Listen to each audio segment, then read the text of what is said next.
eyamacala iyakumema izihlangana kanye nathi sizobe sino live obalekele kakhulu ngoLesihlanu Friday nge-10 April sino live ngo-8 o'clock kuze kushaya u-10 o'clock. Sondela ungabi late. Yakumema yamacala ithi sondela izindaba ezinothu nezibukhazikhazi ezinamandla lokuphumelelisa wena nomndeni wakho. Yamacala ithi ukhumbule ayikanga nasixazululo kuzibe inkinga sikhona isixazululo ku live ekumemela kuwo nge-10 April. Sobe sino live wodumo senimema nonke owesilisa owesifazane omncane omdala untsundu uyakhanya unebhizinisi usebenzela umuntu noma ngabe ubani noma ngabe wenzani. Yamacala yakumema ithi nge-10 April kuno live omkhulu kakhulu lapho kube khona kusengwa uju phakathi kwesidleke senyusi. Wonke umuntu ubavumelekile ukuthi eze nebhodlela lakhe naye azothola ukuthile ngalosho lobo lisengwa. Sinendaba ezinkulu ezimnandi esisiphathele wonke umuntu esifuthi ukuthi futhi azizwe singathi lo joli maselitholile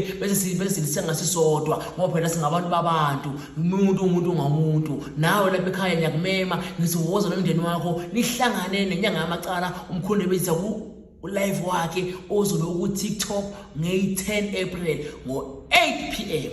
Yamacala seyithi lika ithi ukhumbule ngane sixazulule ngeke uzibe inkinga kodwa nesixazululo.